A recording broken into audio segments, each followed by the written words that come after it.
Good morning students. हम लोग पढ़ रहे थे इलेक्ट्रोकेमिस्ट्री का topic application of electrochemical series. पहली 3 एप्लीकेशन हम पिछली वीडियो में पढ़ चुके हैं। फोर्थ एप्लीकेशन जो कि हम करने जा रहे हैं वो क्या है, to predict whether a metal atom reacts with acid to give hydrogen gas.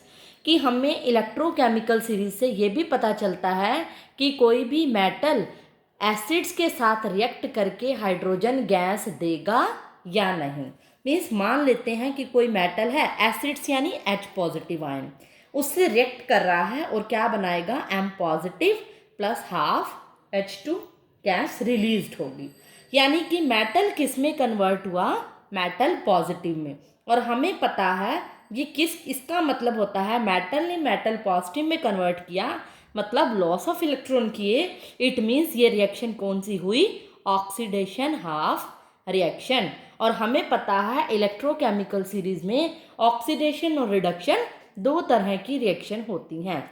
It means हमें ये पता चल गया जब मेटल एसिड्स के साथ रिएक्ट करेगा तो M पॉजिटिव यानी ऑक्सीडेशन हाफ रिएक्शन शो करेगा, और जो बच गया कौन, हाइड्रोजन H पॉजिटिव, वो क्या शो करेगा, इलेक्ट्रॉन लेगा ऑब्वियसली, फिर ही H2 में कन्वर्ट हो रहा है, तो ये क्या होगी, रिडक्शन हाफ रिएक्शन। और इलेक्ट्रोकेमिकल सीरीज में हमने यही पढ़ा था कि जो 2 कंटेनर के अंदर एक तरफ क्या होती है, ऑक्सीडेशन, और एक तरफ रिडक्शन, इसको बोलते हैं oxidation half reaction. Half reaction का मतलब है एक बीकर में ऑक्सीडेशन और एक बीकर में रिडक्शन होती है, इसीलिए हाफ हाफ मिला के कंप्लीट रिएक्शन बन जाती है रिडॉक्स रिएक्शन। रिडॉक्स मतलब ऑक्सीडेशन प्लस रिडक्शन। तो ये हमें पता चलता है कि कोई भी मेटल एसिड्स के साथ रिएक्ट करके हाइड्रोजन गैस देता है या नहीं। इसके अंदर जो ये वाला जो पॉइंट है फोर्थ, वो बहुत ज़्यादा इंपॉर्टेंट नहीं है, जस्ट एक पॉइंट है, अगर आ जाए आपको पता होना चाहिए। इसके अंदर जो थर्ड पॉइंट था EMF वाला, वो ज़्यादा इंपॉर्टेंट था। नेक्स्ट पॉइंट है to predict the spontaneity of a redox reaction. ये भी बड़ा इंपॉर्टेंट है, मोस्ट इंपॉर्टेंट पॉइंट है कि हमें इससे रिएक्शन की स्पॉन्टिनिटी का पता चलता है। रिडॉक्स रिएक्शन मैं बता चुकी हूँ, रिडक्शन प्लस में ऑक्सीडेशन। स्पॉन्टिनिटी का मतलब होता है फिजिबिलिटी, कि रिएक्शन फिजिबल है या नहीं। फिजिबल का मतलब होता है पॉसिबल। इलेक्ट्रोकेमिकल सीरीज की हेल्प से हमें यह पता चलता है कि कोई भी रिएक्शन पॉसिबल है या फिर नहीं। कैसे पता चलता है, by calculating the EMF of the cell. अगर मैं किसी भी सेल की EMF निकालूंगी, अगर उसकी वैल्यू पॉजिटिव आ रही है तो रिएक्शन पॉजिटिव होगी, रिएक्शन फिजिबल होगी, पॉसिबल होगी, अदरवाइज रिएक्शन पॉसिबल नहीं होगी। मीन्स अगर किसी रिएक्शन का EMF ऑफ सेल आप निकाल रहे हो, वो नेगेटिव आ रहा है, तो आप कहोगे ये रिएक्शन ही पॉसिबल नहीं है। इस बात को मैं एक्सप्लेन कर रही हूँ एक न्यूमेरिकल से। इसके ऊपर न्यूमेरिकल कैसे क्वेश्चन पूछता है, देखो ज़्यादातर जो इलेक्ट्रोकेमिकल सीरीज के एप्लीकेशन है उस पर न्यूमेरिकल ही पूछे जाते हैं, उनका न्यूमेरिकल्स में ही यूज होता है। तो देखो कैसे क्वेश्चन पूछेगा। एक न्यूमेरिकल मैंने लिया है, predict whether zinc react with 1 molar sulphuric acid. Predict का मतलब आप बताओगे कि क्या जिंक 1 मोलर सल्फ्यूरिक एसिड्स के साथ रिएक्ट करके हाइड्रोजन गैस देगा। मान लो मैं इसकी रिएक्शन बना लेती हूँ, अगर जिंक सल्फ्यूरिक एसिड के साथ रिएक्ट करेगा तो मुझे पता है ZnSO4 प्लस H2 बनेगा। ये मैंने बताना है, क्या ये प्रेडिक्ट करो कि क्या ये पॉसिबल है reaction. Given standard reduction potential of zinc, zinc का E0 भी दे रखा है। E0 समझते हैं ना, स्टैंडर्ड वर्ड के लिए करते हैं, यानी जिंक का रिडक्शन पोटेंशियल भी गिवन है। अगर मैं इस रिएक्शन को आयनिक फॉर्म में लिखूं तो मैंने जैसे ऊपर बताया था, जैसे सल्फ्यूरिक एसिड्स के लिए मैंने H पॉजिटिव लिए थे, तो मैं यहाँ पर भी सल्फ्यूरिक एसिड के लिए H पॉजिटिव ले सकती हूँ। रिएक्शन होगी मेरी Zn2 positive plus H2, balance करूंगी तो हाइड्रोजन 2 बैलेंस हो जाएंगे, मतलब आयनिक फॉर्म में मेरी ये रिएक्शन होगी। अब मुझे ये बताना है क्या ये रिएक्शन पॉसिबल है। और मैंने आपको 5th एप्लीकेशन में बताया कि हम फिजिबिलिटी, पॉसिबिलिटी, स्पॉन्टेनिटी रिएक्शन की बता सकते हैं by calculating EMF of the cell. It means मैं पहले यहाँ EMF ऑफ द सेल निकालूंगी। अगर मैं E0 ऑफ सेल निकाल लूँ इस रिएक्शन का, यानी अगर वो पॉजिटिव आता है तो मैं कहूँगी कि रिएक्शन पॉसिबल है, अदरवाइज नहीं है। अब सवाल ये है कि यहाँ पर तो देखो जिंक की अगर मैं बात करूँ तो जिंक 2 पॉजिटिव, यानी कि जिंक का यहाँ पर क्या हो रहा है आप मुझे बताओगे? ऑक्सीडेशन। ऑक्सीडेशन यानी एनोड टर्मिनल पे वैल्यू मुझे गिवन है। अब क्वेश्चन ये है कि रिडक्शन पे कौन सी है, कौन रह गया? रिएक्शन से पता चल गया H से H2। और आपको अगर याद होगा तो मैंने NHE SHE में बताया था स्टैंडर्ड हाइड्रोजन इलेक्ट्रोड में कि hydrogen as a reference electrode भी यूज होता है और उसकी वैल्यू क्या होती है? 0। यानी कि अगर आपको हाइड्रोजन का रिडक्शन पोटेंशियल नहीं गिवन तो उसकी वैल्यू आप 0 पुट करोगे। यानी कि जो हमारा, अगर मैं सेल रिप्रेजेंटेशन बताऊं, इसकी सेल रिप्रेजेंटेशन भी कह सकता है बताओ, तो आप क्या कहोगे? आपको पता चल गया जिंक का क्या हो रहा है? ऑक्सीडेशन। ऑक्सीडेशन के लिए कैसे लिखते हो? Zn से Zn2 पॉजिटिव। बीच में साल्ट ब्रिज के लिए 2 वर्टिकल लाइन, जिसका रिडक्शन होता है उसको कैसे लिखते हो? ऐसे। अगर सेल रिप्रेजेंटेशन पूछे तो ऐसे बताओगे। हमें पता चल गया ये एनोड पे है और ये कैथोड के ऊपर है, यानी इसका ऑक्सीडेशन और इसका रिडक्शन हो रहा है। अब वैल्यू पुट कर दो। कैथोड पे यानी रिडक्शन पे यानी हाइड्रोजन की पुट करनी है। हाइड्रोजन की मैंने आपको अभी बताया रेफरेंस इलेक्ट्रोड कैलमल इलेक्ट्रोड होता है, उसका रिडक्शन पोटेंशियल 0 होता है, minus E of anode. Anode का रिडक्शन पोटेंशियल पुट करना है आपने। पिछली वीडियोस में मैंने ये बात इस पे बहुत फोकस किया था कि चाहे एनोड पे ऑक्सीडेशन हो रहा है बट वैल्यू हमेशा इस फॉर्मूले में रिडक्शन पोटेंशियल की पुट करनी है। और आप देखोगे न्यूमेरिकल के अंदर आपको रिडक्शन पोटेंशियल दिया हुआ है। अगर ऑक्सीडेशन दिया होता तो आप क्या करते? उसका नेगेटिव कर देते। यहाँ तो दिया ही रिडक्शन है तो आप एज इट इज पुट कर दोगे। एज इट इज क्या है? -0.76। Is that clear? अब नेगेटिव नेगेटिव पॉजिटिव सॉल्व करके आंसर क्या आ गया? 0.76 वोल्ट। और ई नोट सेल की वैल्यू क्या आ गई? पॉजिटिव। अगर पॉजिटिव है तो रिएक्शन क्या होगी? फिजिबल। अभी हमने ऊपर वाले पॉइंट में पढ़ा था E naught of EMF of cell अगर पॉजिटिव है तो रिएक्शन फिजिबल होगी, पॉसिबल होगी। इट मीन्स ये रिएक्शन पॉसिबल है क्योंकि इसका ईएमएफ ऑफ सेल मैंने निकाल दिया, वो क्या आ गया?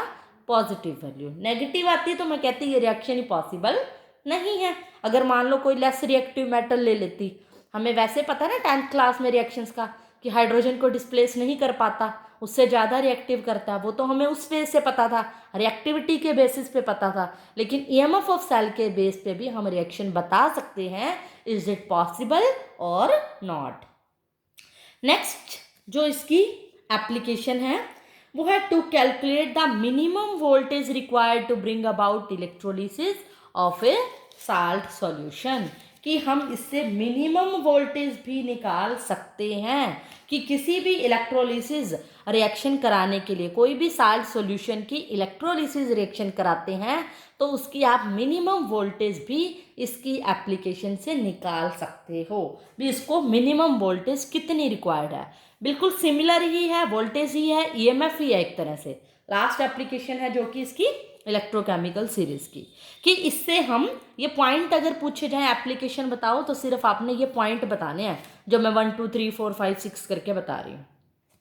तो मिनिमम वोल्टेज रिक्वायर्ड भी आप बता सकते हो। मिनिमम वोल्टेज, इस बात को एक्सप्लेन कर रही हूँ मैं एक न्यूमेरिकल से। मान लो इस पे ऐसे न्यूमेरिकल आ जाता है, calculate the minimum voltage required to bring about the electrolysis. इसकी मिनिमम वोल्टेज निकालनी है। कोई भी साल्ट सोल्यूशन कितना दिया हुआ है? 1 molar copper sulphate at 25 degree Celsius, जिसकी ई नोट वैल्यू कॉपर की और वाटर से H पॉजिटिव की वैल्यू गिवन है, यानी कुछ पोटेंशियल भी गिवन है। आपने सिंपली क्या करना है, पहले देखना है कि आपको रिएक्शन बनाते टाइम कि जो रिएक्शन हो रही हैं वो कैसी हो रही हैं। मीन्स आपको ये पता चल रहा है यहाँ पर कॉपर 2 पॉजिटिव से कॉपर है, इट मीन्स यहाँ पर कॉपर का क्या हो रहा है, क्या हो रहा है, ये बात क्लियर हो रही है आपको। यहाँ पर कॉपर का एनोड टर्मिनल पे है, गेन ऑफ इलेक्ट्रॉन हो रहे हैं, यहाँ पर हम इलेक्ट्रोलिसिस कर रहे हैं रिएक्शन का। तो यहाँ पर आप पहले इनकी क्या बनाओगे, रिएक्शंस बनाओगे। मीन्स कॉपर 2 पॉजिटिव क्या जा रहा है, कॉपर, सॉरी एनोड टर्मिनल नहीं होगा, मीन्स हमने इसके अकॉर्डिंग देखना है कि रिडक्शन होगा या ऑक्सीडेशन। कॉपर 2 पॉजिटिव से कॉपर की तरफ चलो, मतलब कॉपर 2 पॉजिटिव ने 2 इलेक्ट्रॉन गेन किए तब कॉपर बना ऑब्वियसली, और उसकी ई नोट की वैल्यू हमें गिवन है 0.34 वोल्ट, ये न्यूमेरिकल में हमें गिवन है। हाँ, यानी कि इसका रिडक्शन हो रहा है, रिडक्शन हो रहा है तो इसका मतलब क्या हुआ, ये क्या होता है, ये गेन ऑफ इलेक्ट्रॉन है, कैथोड पे जाएगा यानी रिडक्शन होगा। इसी तरह EH2O से वाटर H पॉजिटिव आयन में कन्वर्ट हो रहा है, यानी वाटर H पॉजिटिव आयन में कन्वर्ट कब होता है, जब हाइड्रोजन गैस को रिलीज करके इलेक्ट्रॉन को लूज करेगा ऑब्वियसली। जब बैलेंस करूंगी तो 2 हाइड्रोजन आएगा, इस ई नॉट की वैल्यू -1.23 वोल्ट होगी। अब हम क्या करेंगे, ये क्या हो गई, लॉस ऑफ इलेक्ट्रॉन यानी ऑक्सीडेशन, ये गेन ऑफ इलेक्ट्रॉन यानी रिडक्शन, रिडक्शन प्लस ऑक्सीडेशन को ऐड करेंगे तो ओवरऑल रिएक्शन बनेगी। कॉपर 2 पॉजिटिव प्लस वाटर, ये electron cancel, copper plus 2H positive plus half O2। E naught of cell की value आ जाएगी कैथोड माइनस एनोड। कैथोड पर कौन सी रिएक्शन है, जहां रिडक्शन है, रिडक्शन, और ये पोटेंशियल भी रिडक्शन ही गिवन है, तो एज इट इज पुट करोगे 0.34 माइनस क्या करते हैं ऑक्सीडेशन वाली, ऑक्सीडेशन पे पोटेंशियल, क्या रिडक्शन पोटेंशियल गिवन है, नहीं गिवन। यहाँ पर कौन सा पोटेंशियल गिवन है, ऑक्सीडेशन पोटेंशियल गिवन है, यानी यहाँ पर ऑक्सीडेशन है और हमें फॉर्मूले में रिडक्शन पुट करना होता है, तो इसका नेगेटिव पुट करोगे, नेगेटिव का नेगेटिव पुट करोगे तो वो पॉजिटिव हो जाएगा, इन दोनों को माइनस करोगे तो सॉल्व करके वैल्यू आएगी -0.89 वोल्ट, ये आ गई -0.89 वोल्ट। और हमें पता है ये जो वैल्यू है नेगेटिव है, यानी EMF ऑफ सेल क्या आ गया, नेगेटिव, और हमें पता है अगर EMF ऑफ सेल नेगेटिव आता है तो रिएक्शन पॉसिबल नहीं होती, फिजिबल नहीं है। इट मीन्स अगर ये रिएक्शन पॉसिबल नहीं है तो मिनिमम वोल्टेज रिक्वायर्ड कितनी चाहिए, पॉजिटिव होनी चाहिए। अगर ये पॉजिटिव होती तो वैल्यू क्या हो जाती, रिएक्शन पॉसिबल हो जाती। तो हम क्या कहेंगे, इसने क्वेश्चन पूछा है कि कितनी मिनिमम वोल्टेज चाहिए, कितनी चाहिए 0.89, यानी उसी का पॉजिटिव कर दोगे वैल्यू। अगर 0.89 प्लस का होता तो रिएक्शन पॉसिबल हो जाती। इट मीन्स मिनिमम वोल्टेज कितनी चाहिए अपने को रिएक्शन पॉसिबल कराने के लिए, 0.89 वोल्ट, यानी उसी का पॉजिटिव आंसर लिख दोगे। तो इस केस में नेगेटिव आंसर आपको देखने को मिलेगा, इस तरह से पॉजिटिव लिख दोगे। है फिजिबिलिटी से रिलेटेड, स्पॉन्टिनिटी से रिलेटेड, बस फर्क क्या आ गया यहाँ पर, इसने मिनिमम वोल्टेज पूछ लिया। तो ऑब्वियसली घुमा के दी हुई एप्लीकेशन मतलब वही है, थोड़ा सा कंसेप्ट अलग ले जाता है ये। तो यहाँ पर इलेक्ट्रोकेमिकल सीरीज की एप्लीकेशन खत्म हो जाती है। ये अगर एप्लीकेशन पूछे तो 6 के 6 पॉइंट आपने लिखने हैं, अदरवाइज आप क्या करोगे, इसके न्यूमेरिकल्स जो पूछे जाएंगे वो न्यूमेरिकल सॉल्व करोगे, पॉइंट टू पॉइंट आप लिखोगे, उसमें आपको एक्सप्लेनेशन की जरूरत नहीं है। नेक्स्ट टॉपिक जो है हमारा नर्नेस्ट इक्वेशन, जो कि मोस्ट इम्पोर्टेंट है, एग्जाम में डेफिनेटली इसके ऊपर क्वेश्चन आता है, न्यूमेरिकल भी आ सकता है, इक्वेशन भी पूछ सकता है 1 वर्ड में। नीट में, जेई में, IIT में ये क्वेश्चन पूछा जाता है, व्हाट इज नर्नेस्ट इक्वेशन, 4 ऑप्शन दिए होंगे, आपको करेक्ट करनी है। यहाँ पर मैंने एक एग्जाम्पल लिया हुआ है, कोई भी रिएक्शन है मान लो। मैं पहले आपको ये बताती हूँ कि नर्नेस्ट इक्वेशन अप्लाई क्यों की जाती है। अब देखो, इससे पहले मैं इलेक्ट्रोकेमिकल सीरीज में मैंने आपको बताया था EMF of cell, E naught of cell निकाला जाता था। नोट का मतलब मैंने कहा था स्टैंडर्ड EMF ऑफ सेल निकालते हैं। स्टैंडर्ड का मतलब होता है स्टैंडर्ड कंडीशन पे जब किसी भी सॉल्यूशन की इलेक्ट्रोलाइट की कंसंट्रेशन 1 मोलर होती है और उसका टेम्परेचर 298 केल्विन होता है, तब हम जो equation E naught of cell निकालते हैं वो इस मेथड से निकालते हैं, E naught of cathode minus E naught of anode. अब सवाल ये है कि जब कंडीशन ही स्टैंडर्ड ना हो तब क्या करोगे, यानी कंडीशन 1 मोलर कंसंट्रेशन से सॉल्यूशन ज़्यादा हो, टेम्परेचर 298 केल्विन से अलग हो, ज़्यादा या कम हो, तब आपको किसी भी सेल का इलेक्ट्रोड पोटेंशियल निकालना हो, तब जो आप इक्वेशन यूज़ करोगे वो कौन सी होगी, नर्नेस्ट इक्वेशन। यानी कि जब कंसंट्रेशन 1 मोलर से अलग हो और टेम्परेचर भी 298 से अलग हो, यानी स्टैंडर्ड कंडीशन से वैल्यू अलग हो, तो आप नर्नेस्ट इक्वेशन का यूज़ करोगे इलेक्ट्रोड पोटेंशियल निकालने के लिए। ये बात आपको क्लियर हो जाएगी, अभी मैं आपको बता रही हूँ।